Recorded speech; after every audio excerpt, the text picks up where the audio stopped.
소녀가 달려가서 이 일을 어머니 집에 알렸더니 리브가에게 오라버니가 있어 그의 이름은 라반이라. 그가 우물로 달려가서 그 사람에게 이르러 그의 누이의 코걸이와 그 손의 손목걸이를 보고 또 그의 누이 리브가가 그 사람이 자기에게 이같이 말하더라 함을 듣고 그 사람에게로 나아갑니다.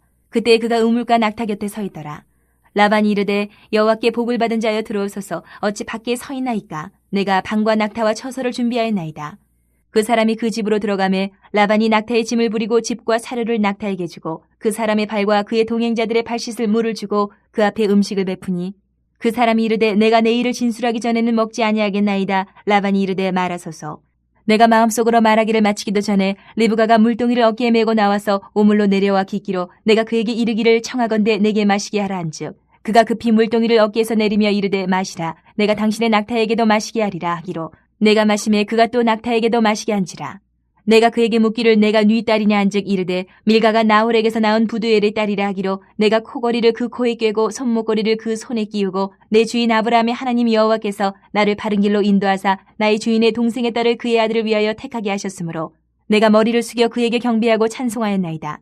이제 당신들이 인자함과 진실함으로 내 주인을 대접하려거든 내게 알게 해주시고 그렇지 아니할지라도 내게 알게 해주셔서 내가 우로든지 좌로든지 행하게 하소서. 아브라함의 종이 아브라함의 명령을 받고 이제 고향으로 돌아가서 지금 아브라함의 아들 이삭의 아내를 찾는 모습이 계속 이어지고 있는데 우물가에서 리브가를 만나고 리브가를 따라서 리브가의 집까지 가서 그 다음에 일어나는 일들이 오늘 본문에 기록이 돼 있어요.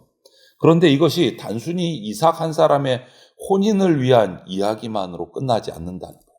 오늘 이 본문은 하나님께서 어떻게 당신의 약속을 이루어 가시는지 또 그 약속을 따라서 걸어가는 사람은 어떤 태도로 살아가야 하는지를 우리에게 말씀해주고 계시는 본문입니다.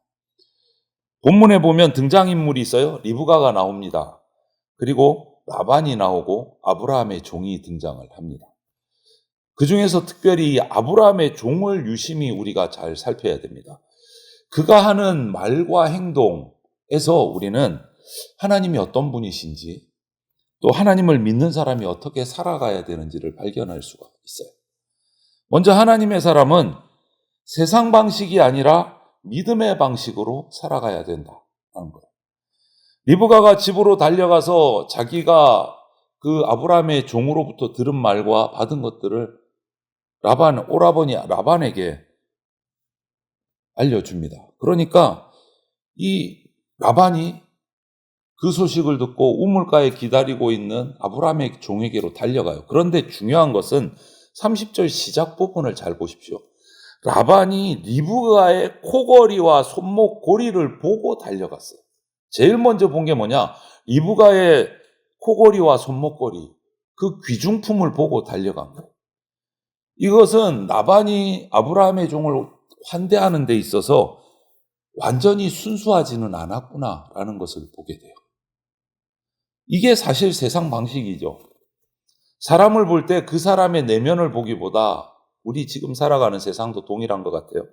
사람 중심이 아니라 그 사람이 가진 것, 배경, 조건 이런 것들이 우리 눈에 먼저 들어와요.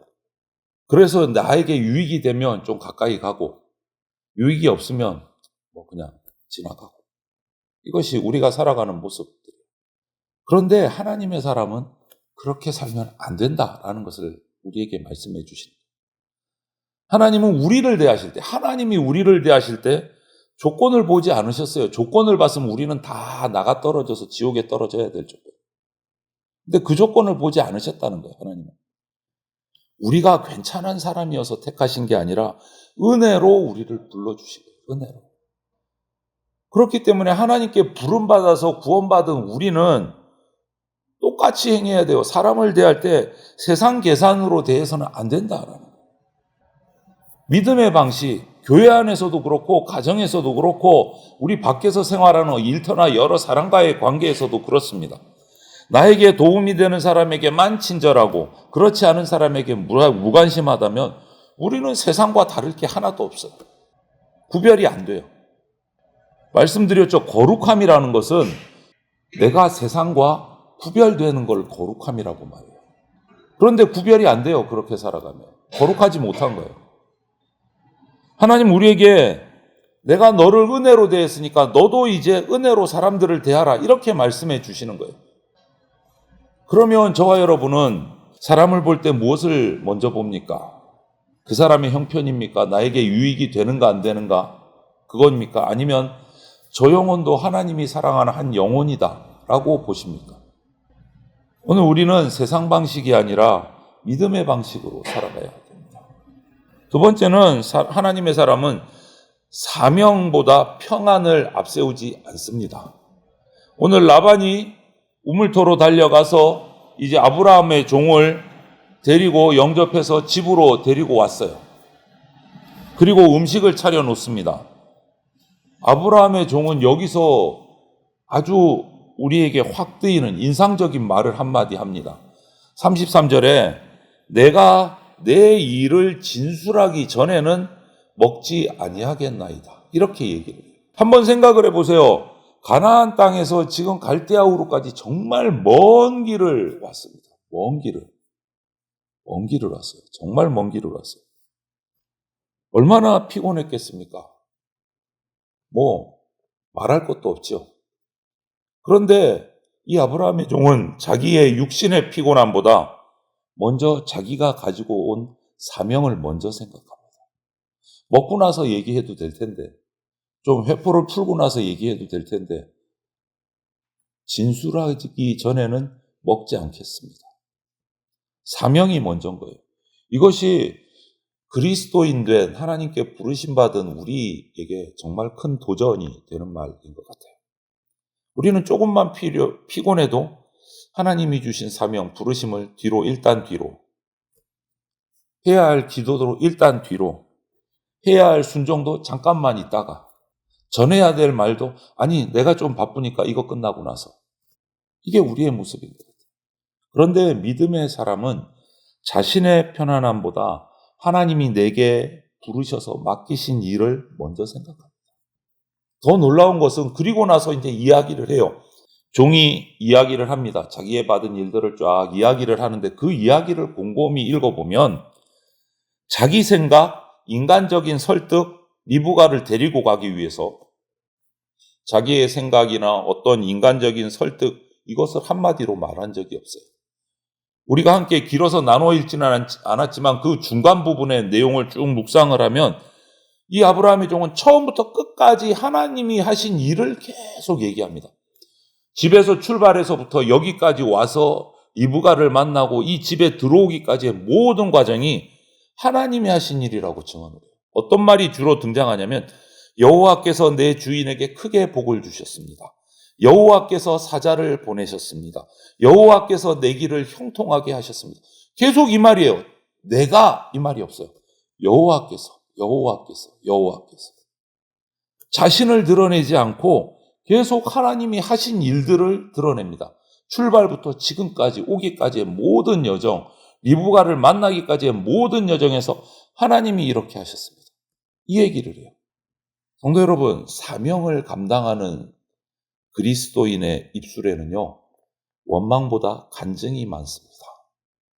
내가 얼마나 힘들었는가 보다는 하나님이 나를 어떻게 인도하셨는가를 말합니다.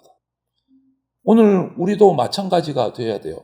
가정에서, 교회에서, 일터에서 하나님이 나를 부르시고 나를 세우신 그 자리에서 먼저 할 일은 불평보다 순종입니다. 내 형편을 먼저 말하기보다 하나님이 하신 일을 먼저 말하는 사람이 믿음의 사람이에요. 오늘 아브라함의 종의 모습이 꼭 그래요. 한 가지 더, 하나님의 사람은 자기가 받은 하나님의 그 인자하심, 진실하심을 다른 사람에게 증거하고 흘려보냅니다. 이게 무슨 말이냐면 아브라함의 종은 지금 라반 또 그 가족들 리브가 그들 앞에서 이 모든 과정을 쫙 하나님이 하신 일을 말한 다음에 마지막으로 하는 말이 뭐냐? 49절에 보면 앞부분에 이제 당신들이 인자함과 진실함으로 내 주인을 대접하려거든 내게 알게 해주시고 그렇지 아니할지라도 내게 알게 해주셔서 이렇게 이야기를 풀어 마무리를 지어요. 단순히 빨리 말해주세요. 리브가 줄 건지 안 줄 건지 이 말이 아니에요. 재촉하는 말이 아닙니다. 이거는. 이 말은 하나님께서 내 주인을 인자와 진실로 인도하신 것처럼 이제 당신들도 나에게 인자와 진실로 응답을 해 주십시오. 이 말이에요. 여기서 등장하는 인자와 진실은 하나님의 성품입니다. 하나님의 인자하심, 하나님의 진실하심. 하나님은 아브라함에게 한결같이 인자하심, 진실하심을 베풀어 주셨어요. 복 주셨고, 약속을 지키셨고, 노년의 아들을 주셨고, 이제 그 아들의 배우자까지도 이미 예비해 놓으셨어요. 하나님의 이런 변함없는 사랑, 신실하심, 이것을 나에게도 보여달라라고 얘기를 하는 거예요. 이 아브라함의 종의 이런 모습을 보면서 성도된 우리도 당연히 그렇게 살아야 하는 거예요. 내가 하나님께 오래 참으심을 받아서 구원받았다면 나도 다른 사람을 오래 참아줄 수 있어야 돼요. 내가 하나님께 용서를 받았다면 나도 용서를 해 주어야 돼요. 내가 섬김을 받았다면 나도 섬겨야 하는 거예요. 신앙은 받은 은혜를 내 속에만 꼭꼭꼭 이렇게 쌓아두는 것이 아니라 흘려보내는 게 신앙입니다. 내가 받은 은혜를 다른 사람에게 베푸는 게 신앙이에요. 오늘 이 말씀 앞에서 우리가 꼭 품고 기억해야 될 것은 하나님의 인자하심, 진실하심이 결국은 이 아브라함 때 시작된 하나님의 인자하심과 진실하심이 이 역사 속에 흘러와서 결국은 예수 그리스도에서 완성이 된다. 예수 그리스도. 하나님을 만나고 하나님의 약속을 따라 아브라함의 후손이 그리스도가 왔고 십자가에서 우리를 향한 인자와 진실을 거기서 확증해 주셨습니다. 아브라함의 후손 중에 예수 그리스도가 오셨어요. 하나님의 인자하심과 진실하심의 결정체, 예수 그리스도의 십자가.